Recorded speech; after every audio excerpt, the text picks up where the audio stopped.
जी, तो इस वीडियो में हम कंप्यूटर साइंस पार्ट 2 के चैप्टर नंबर 8 में से जिस टॉपिक को डिस्कस करने वाले हैं वो है प्रोग्रामिंग लैंग्वेज किसे कहा जाता है और उसकी टाइप्स क्या हैं। चलें स्टार्ट करते हैं। सबसे पहले हम देखेंगे कि प्रोग्रामिंग लैंग्वेज किसे कहा जाता है। लास्ट वीडियो में हम प्रोग्रामिंग लैंग्वेज की डेफिनेशन को डिस्कस कर चुके हैं। अभी हम दोबारा देख लेते हैं। प्रोग्रामिंग लैंग्वेज असल में इस्तेमाल की जाती है कंप्यूटर से बात करने के लिए। कंप्यूटर से आपने कोई भी काम लेना है तो आप प्रोग्रामिंग लैंग्वेज में पहले कुछ हदायत लिखते हैं और वो हदायत आप कंप्यूटर को देते हैं और कंप्यूटर से रीड करके हमारा टास्क परफॉर्म कर रहा होता है। और लास्ट वीडियो में हमने ये बात को डिस्कस किया था कि जो प्रोग्रामिंग लैंग्वेज है वो उसमें असल में दो ही मेन चीज़ें हैं। वो कौन कौन सी? वर्ड्स और सिम्बल्स। मसलन आपके सामने ये एक प्रोग्रामिंग लैंग्वेज में कोड लिखा हुआ है और इसमें अगर हम देखें तो दो चीज़ों का इस्तेमाल किया गया है। नंबर वन, कुछ सिंबल्स, जैसे ये हैश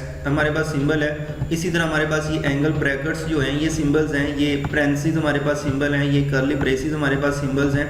तो सिंबल्स का इस्तेमाल किया गया है। और नंबर टू, वर्ड्स का इस्तेमाल किया गया है। मसलन ये इंक्लूड हमारे पास वर्ड है। ये stdio एक वर्ड है। इसी तरह वाइड एक वर्ड है। मीन एक वर्ड है। क्लियर स्क्रीन, प्रिंट, हमारे पास ये वर्ड्स हैं। इसका मतलब हमारी प्रोग्रामिंग लैंग्वेज में मेन दो ही चीज़ें होती हैं। नंबर वन, वर्ड्स इस्तेमाल किए जाते हैं और नंबर टू, कुछ सिंबल्स इस्तेमाल किए जाते हैं। इन वर्ड्स और सिंबल को इस्तेमाल करते हुए हम क्या लिखते हैं? हम अपना प्रोग्राम या फिर कोड लिखते हैं। तो आप प्रोग्रामिंग लैंग्वेज की डेफिनेशन को हम देखते हैं। तीन वही पॉइंट्स हैं जो हमने लास्ट वीडियो में डिस्कस किए थे कि प्रोग्रामिंग लैंग्वेज किसे कहा जाता है। प्रोग्रामिंग लैंग्वेज असल में एक सेट है। किस चीज़ का मजमूआ है? ये कुछ वर्ड्स और सिंबल्स का मजमूआ है। अच्छा, इसकी मदद से हम करते क्या हैं? इसकी मदद से हम क्या करते हैं जी? राइट करते हैं किस चीज़ को? कंप्यूटर के प्रोग्राम्स। और इन वर्ड्स एंड सिंबल्स को क्या कहा जाता है? प्रोग्रामिंग लैंग्वेज का नाम दिया जाता है। तो सिंबल, हमारे पास प्रोग्रामिंग लैंग्वेज असल में कुछ वर्ड्स और सिंबल्स का मजमूआ है जिसकी मदद से हम कंप्यूटर के प्रोग्राम्स या कोड लिखते हैं। नेक्स्ट जो हमारे पास पॉइंट है, programming language are used to write computer program. वही दोबारा कि प्रोग्रामिंग लैंग्वेज को इस्तेमाल किया जाता है कंप्यूटर के प्रोग्राम्स या फिर कोड लिखने के लिए। और last one, programming language is a means of communication. Programming language असल में एक कम्युनिकेशन का सोर्स है, ज़रिया है। किन दो चीज़ों के दरमियान? हमारे और कंप्यूटर के दरमियान। हम यूज़र अगर कंप्यूटर से बात करना चाह रहे हैं तो हम किसका इस्तेमाल करेंगे? हम प्रोग्रामिंग लैंग्वेज का इस्तेमाल करेंगे। तो सिंबल प्रोग्रामिंग लैंग्वेज क्या है? कुछ सिंबल्स और वर्ड्स का मजमूए को हम प्रोग्रामिंग लैंग्वेज कहते हैं जिसकी मदद से हम कंप्यूटर के प्रोग्राम्स लिखते हैं। और प्रोग्रामिंग लैंग्वेज असल में एक सोर्स है कम्युनिकेशन का हमारे और कंप्यूटर के दरमियान। अब नेक्स्ट हम देखते हैं कि प्रोग्रामिंग लैंग्वेज की टाइप्स कितनी हैं। तो प्रोग्रामिंग लैंग्वेज को दो कैटेगरीज में डिवाइड किया गया है। एक को हम कहते हैं लो लेवल लैंग्वेज और एक को हम कहते हैं हाई लेवल लैंग्वेजेस। तो अब हम सबसे पहले समझते हैं कि लो लेवल लैंग्वेज किसे कहा जाता है। अब पहला सेंटेंस हमारे पास लिखा हुआ है, low level languages are near to computer hardware and far from human language. अब याद रखिएगा, वो लैंग्वेजेस जो कंप्यूटर के करीब तरीन होगी उसे हम लो लेवल लैंग्वेज कहेंगे और वो हमारी लैंग्वेज से काफ़ी दूर होगी। मसलन मैं आपसे पूछूं कि हमारे कंप्यूटर की लैंग्वेज कौन सी है तो आप कहेंगे हमारे कंप्यूटर की लैंग्वेज बाइनरी लैंग्वेज है जिसे हम 0 और 1 कहते हैं। तो हमारे पास ये जो जीरोज और 1 है इन्हें हम बाइनरी लैंग्वेज का नाम देते हैं और ये कंप्यूटर की लैंग्वेज है। इसका मतलब इस 0 और 1 में अगर हम कोड लिखेंगे तो ये कहलाएगी एक तरह से लो लेवल लैंग्वेज। क्यों? क्योंकि ये कंप्यूटर के करीब तरीन है। कंप्यूटर इसे जल्दी अंडरस्टैंड करता है क्योंकि हमें पता है कि कंप्यूटर की वर्किंग भी बाइनरी लैंग्वेज में होती है। कंप्यूटर डाटा भी स्टोर इसी में करता है और बाकी सारे टास्क बाइनरी फॉर्म में परफॉर्म कर रहा होता है। एक तरह से कंप्यूटर की ये अपनी लैंग्वेज है। तो हम एक तरह से कह सकते हैं लो लेवल लैंग्वेज वो लैंग्वेज है जो कंप्यूटर के करीब है, कंप्यूटर के हार्डवेयर के करीब है, जिसे कंप्यूटर जल्दी समझ लेता है। लेकिन अगर मैं आपसे पूछूं कि क्या हमें इन जीरोस और वन का पता है हम ह्यूमन को, तो हम कहेंगे नहीं जी, हमें तो जीरोस और वन का कुछ पता नहीं है। हम तो उर्दू लैंग्वेज को जानते हैं, इंग्लिश लैंग्वेज को जानते हैं, तो ये जीरोस और वन का नहीं पता। इसका मतलब ये जीरोस और वन जो लैंग्वेज है ये हमारी लैंग्वेज से काफ़ी दूर है और कंप्यूटर की लैंग्वेज के बिल्कुल करीब है। तो याद रखिएगा, वो लैंग्वेज जो कंप्यूटर के हार्डवेयर की करीब तरीन होगी और हमारी लैंग्वेज से दूर होगी तो उसे हम कहेंगे लो लेवल लैंग्वेज। तो सिंपल है, दोबारा इसको रीड करते हैं। Low level language are near to computer hardware, ये ऐसी लैंग्वेजेस होती हैं जो कंप्यूटर के हार्डवेयर के करीब तरीन होती हैं। And far from human language, और इंसान की हमारी लैंग्वेज से दूर होती हैं। इन लैंग्वेजेस को हम नाम देते हैं लो लेवल लैंग्वेजेस का। अब लो लेवल लैंग्वेजेस को भी 2 कैटेगरीज में नेक्स्ट डिवाइड किया गया है और उनमें नंबर 1 हमारे पास है मशीन लैंग्वेज और दूसरी हमारे पास है असेंबली लैंग्वेज। तो अब सबसे पहले हम देखते हैं जी मशीन लैंग्वेज क्या चीज़ है और इसके पॉइंट्स क्या होंगे। अब मशीन लैंग्वेज के लफ्ज़ या वर्ड से हमें पता चल रहा है कि मशीन की अपनी लैंग्वेज, मशीन की अपनी लैंग्वेज। तो अगर मैं आपसे पूछूं कि मशीन की अपनी लैंग्वेज कौन सी है, कंप्यूटर की अपनी लैंग्वेज कौन सी है, तो आप कहेंगे बाइनरी लैंग्वेज, जिसे हम जीरोज और वन कहते हैं। तो सिंपल कि अगर आप इंस्ट्रक्शंस कोड मशीन की लैंग्वेज में डायरेक्ट लिख रहे हैं जीरोज और वन में, तो उस लैंग्वेज को हम क्या कहते हैं, मशीन लैंग्वेज का नाम देते हैं। तो वेरी सिंपल, यहाँ पे हमारे पास सेंटेंस लिखा हुआ है, अ टाइप ऑफ लैंग्वेज की ऐसी type in which instructions are written, जिसमें इंस्ट्रक्शंस हम लिखते हैं किस फॉर्म में, बाइनरी फॉर्म में, उस लैंग्वेज को क्या कहते हैं, उसे हम मशीन लैंग्वेज का नाम देते हैं। मसलन आप जीरोज और वन को यूज़ करते हुए इस तरह से कोड लिख रहे हैं, तो आप मशीन लैंग्वेज में कोड लिख रहे हैं, डायरेक्ट जीरो और वन में लिख रहे हैं, तो हम इसे मशीन लैंग्वेज कहेंगे। कि ऐसी लैंग्वेज जिसमें आप इंस्ट्रक्शंस लिखते हैं किस फॉर्म में, किस शक्ल में, जीरोज और वन की शक्ल में, तो या फिर बाइनरी शक्ल में, उस लैंग्वेज को हम क्या कहते हैं, मशीन लैंग्वेज का नाम देते हैं। और नेक्स्ट हमारे पास पॉइंट है, इट इज़ ओनली लैंग्वेज, सिर्फ यही एक लैंग्वेज है that is directly understand by the computer, जो कंप्यूटर डायरेक्टली समझ लेता है। मसलन अगर हमारे पास ये जीरोज और वन जो लिखा हुआ है ये हम कंप्यूटर को दें तो कंप्यूटर इसे समझ लेगा डायरेक्टली, उसे किसी भी तरह से ट्रांसलेट करने की ज़रूरत नहीं पड़ेगी। मसलन एक और तरह से अगर इसको हम समझें कि हमारे सामने कोई लैंग्वेज उर्दू लैंग्वेज में बात कर रहा है तो हम उसे डायरेक्टली समझ लेंगे। अगर हमारे सामने कोई इंग्लिश लैंग्वेज में बात कर रहा है तो हम उसे डायरेक्टली अंडरस्टैंड कर लेंगे। लेकिन अगर हमारे सामने कोई चाइनीज़ लैंग्वेज में बात कर रहा है तो हम उसे डायरेक्टली अंडरस्टैंड नहीं करेंगे, फिर हमें एक ट्रांसलेटर की ज़रूरत पड़ेगी जो चाइनीज़ लैंग्वेज को समझेगा और हमारी लैंग्वेज में कन्वर्ट करके हमें बताएगा।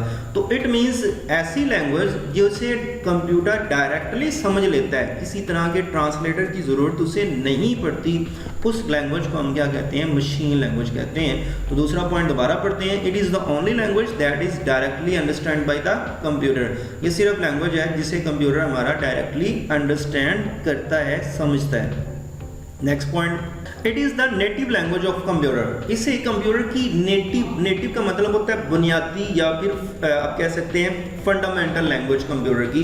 जो सबसे पहले कंप्यूटर ने लैंग्वेज सीखी वो कौन सी है, बाइनरी लैंग्वेज या मशीन लैंग्वेज, जिसे हम फंडामेंटल लैंग्वेज कंप्यूटर की कह सकते हैं। नेक्स्ट पॉइंट है हमारे पास, प्रोग्राम एग्जीक्यूट वेरी फास्ट। अगर आपने बाइनरी फॉर्म में कोड लिखा है तो चूंकि बाइनरी फॉर्म में कोड लिखे हुए को किसी भी और तरह से ट्रांसलेट करने की ज़रूरत नहीं पड़ती, वो कंप्यूटर पे डायरेक्ट चल जाता है, तो इसी वजह से बाइनरी फॉर्म में या मशीन लैंग्वेज में लिखा हुआ कोड फास्ट चलता है, एग्जीक्यूट होता है। ये एक शॉर्ट क्वेश्चन भी पूछा जाता है, why machine code execute fast, machine में लिखा हुआ कोड फास्ट क्यों चलता है, इस वजह से क्योंकि इसे किसी भी और फॉर्म में ट्रांसलेट करने की ज़रूरत नहीं पड़ती, इसी वजह से मशीन लैंग्वेज में लिखा हुआ कोड जो है वो फास्ट चलता है। नेक्स्ट हमारे पास पॉइंट, इसमें no need of language translator, किसी भी तरह से लैंग्वेज के ट्रांसलेटर की हमें ज़रूरत नहीं पड़ती। क्यों? क्योंकि पहले ही कोड आप 01 में लिखते हैं और कंप्यूटर की लैंग्वेज भी 0-1 है, तो उसको वो डायरेक्टली समझ लेता है, किसी भी तरह के ट्रांसलेटर की ज़रूरत नहीं पड़ती। नेक्स्ट पॉइंट है, program will be machine independent. अब इसका क्या मतलब है? इसका मतलब ये है कि आप कि कंप्यूटर की जो इंटरनल स्ट्रक्चर होती है वो एक कंप्यूटर की और दूसरे कंप्यूटर की डिफरेंट होती है, या फिर दूसरे लफ्ज़ों में आप ये कह सकते हैं कि हर मशीन की अपनी बाइनरी लैंग्वेज होती है। जैसे आपके सामने ये दो कंप्यूटर्स जो मैंने डिस्प्ले करवाए हुए हैं, इसमें इस कंप्यूटर की लैंग्वेज बाइनरी और है, इस कंप्यूटर की लैंग्वेज बाइनरी और है। अब आप जब कोड लिखते हैं बाइनरी लैंग्वेज में तो आप देखते हैं कि आप किस मशीन के मुताबिक बाइनरी लैंग्वेज में कोड लिख रहे हैं। असल अगर आप इस मशीन के मुताबिक, इस मशीन की बाइनरी लैंग्वेज के मुताबिक आप कोड लिखेंगे 0101 या कोई भी कोड आप लिख रहे हैं, इंस्ट्रक्शन लिख रहे हैं, तो आपने चूंकि इस कंप्यूटर की बाइनरी लैंग्वेज के मुताबिक लिखा है तो ये कोड सिर्फ इसी मशीन पे चलेगा, ये दूसरी मशीन या दूसरे कंप्यूटर इस कंप्यूटर पे नहीं एग्जीक्यूट होगा। अब इस कंप्यूटर पे चलाने के लिए आपको इस कंप्यूटर की बाइनरी लैंग्वेज के मुताबिक क्या करना पड़ेगा, कोड लिखना पड़ेगा, फिर ये इस कंप्यूटर पे चलेगा। इसका मतलब ये हुआ कि हम मशीन लैंग्वेज में या बाइनरी फॉर्म में जो कोड लिखते हैं वो मशीन डिपेंडेंट होता है, कि जिस मशीन की बाइनरी लैंग्वेज के मुताबिक आपने कोड लिखा है उसी मशीन पे ही वो चलेगा, किसी और दूसरी मशीन पे वो एग्जीक्यूट नहीं होगा।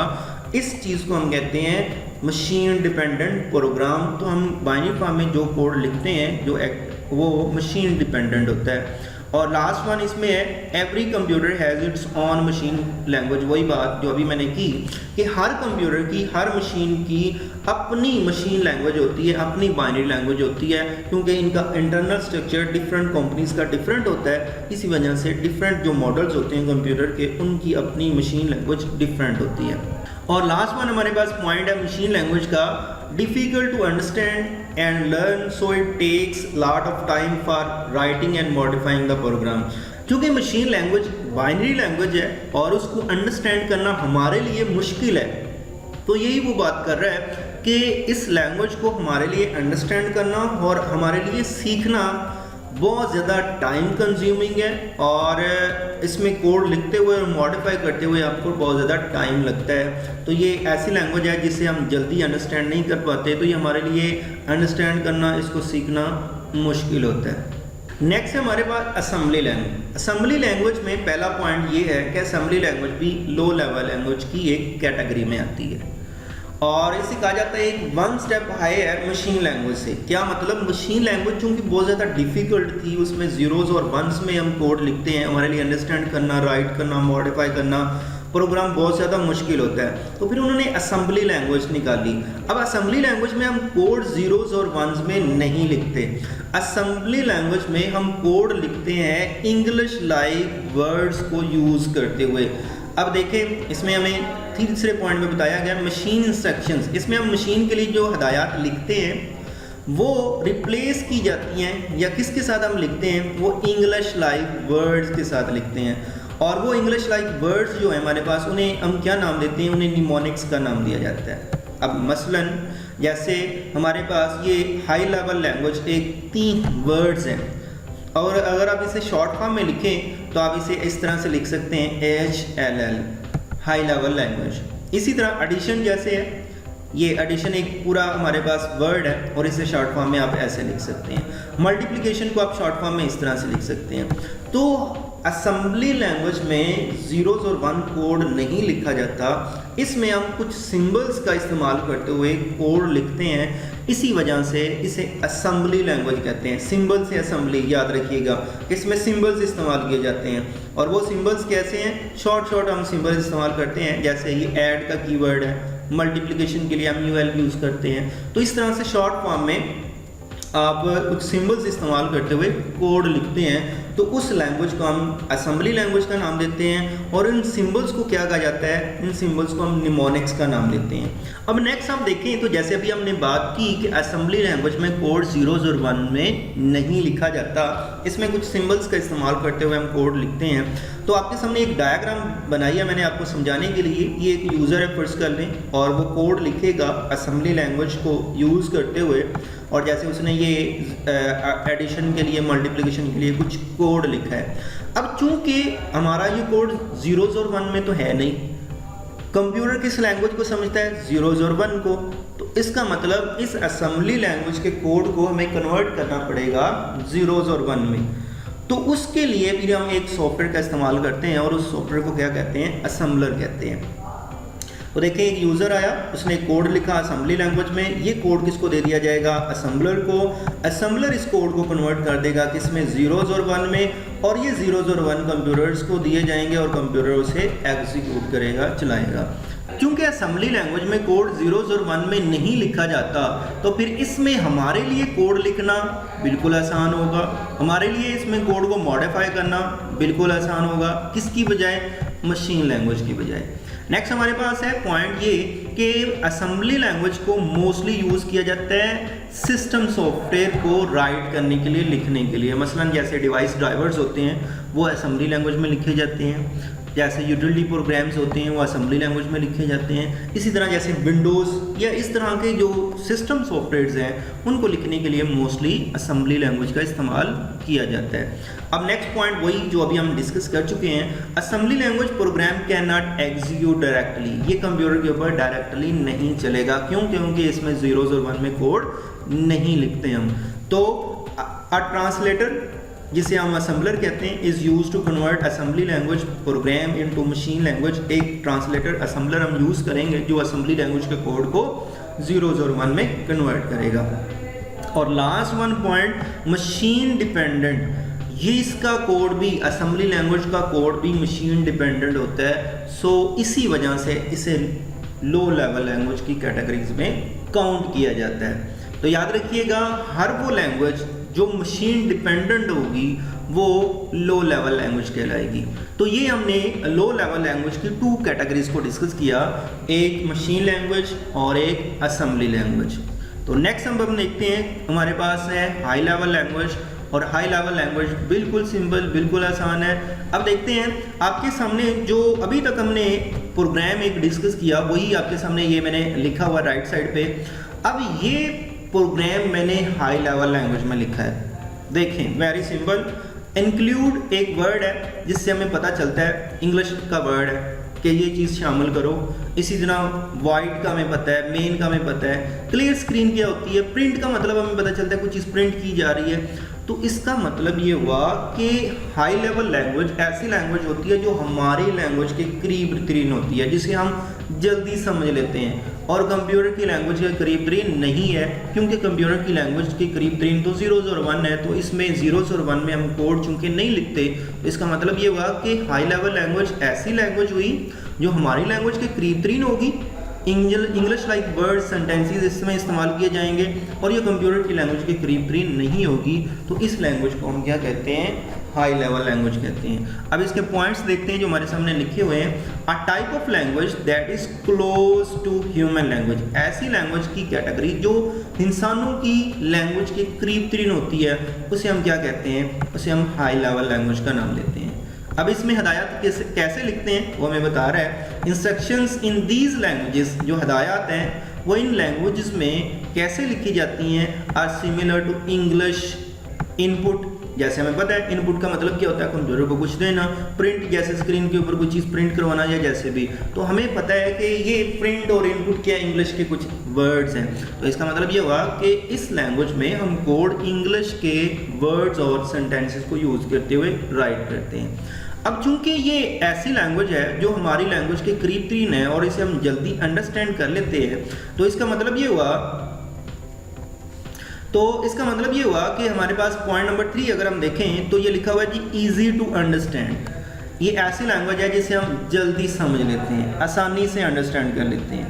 अब नेक्स्ट इसी के अंदर हम एक और पॉइंट ऐड कर रहे हैं जिसे हम सिंटैक्स कहते हैं, और ये भी लास्ट वीडियो में हम डिस्कस कर चुके हैं। सिंटैक्स क्या होता है? सिंटैक्स असल में मैंने लास्ट भी बताया कि किसी भी लैंग्वेज के अंदर कुछ भी लिखने के जो रूल्स होते हैं उन्हें हम सिंटैक्स का नाम देते हैं। जैसे ये राइट साइड पे जो कोड लिखा हुआ है ये भी कुछ रूल्स को फॉलो करते हुए लिखा हुआ है, तो उन रूल्स को हम क्या कहते हैं, सिंटैक्स का नाम देते हैं। तो अब दोबारा हम इसकी डेफिनेशन को देख लेते हैं कि सिंटैक्स किसे कहा जाता है। सेट ऑफ रूल्स का मजमूआ जो किसके लिए हम यूज़ करेंगे, फॉर राइटिंग द प्रोग्राम, किस में, हाई लेवल लैंग्वेज में।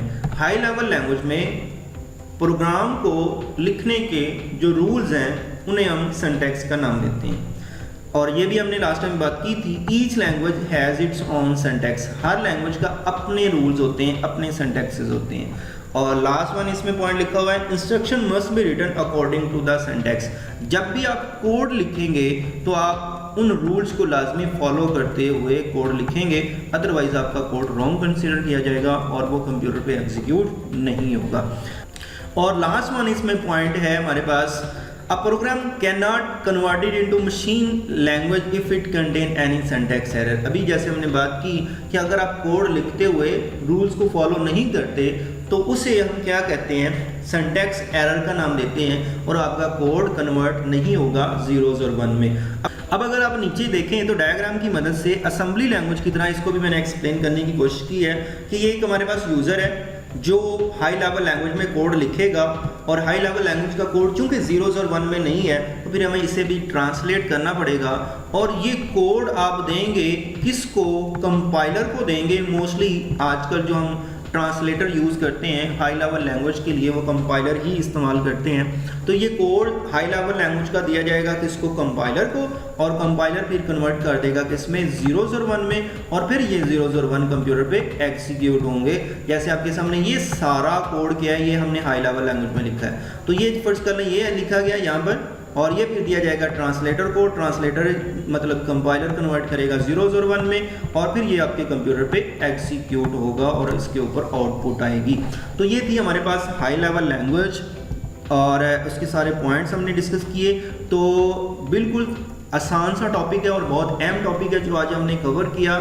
और इसमें हमारे पास जो है कुछ एग्जांपल्स हैं हाई लेवल लैंग्वेज की, वो आपके सामने लिखी हुई हैं, जैसे सी और सी प्लस प्लस। जैसे सी लैंग्वेज हमारा सारा कोर्स जो है वो सी लैंग्वेज का है, इसको हम डिस्कस करेंगे। जावा लैंग्वेज आपके पास हाई लेवल लैंग्वेज है, पास्कल है, फोर्ट्रॉन है, बेसिक है, कपोल है। तो ये आपके पास हाई लेवल लैंग्वेजेस की एग्जांपल्स हैं जो अलग से शॉर्ट क्वेश्चन में पूछी जाती हैं कि right the examples of high level language. तो ये बहुत ईजी सा टॉपिक था, होपफुली आपको इसकी समझ आई होगी। थैंक यू, अल्लाह हाफिज़।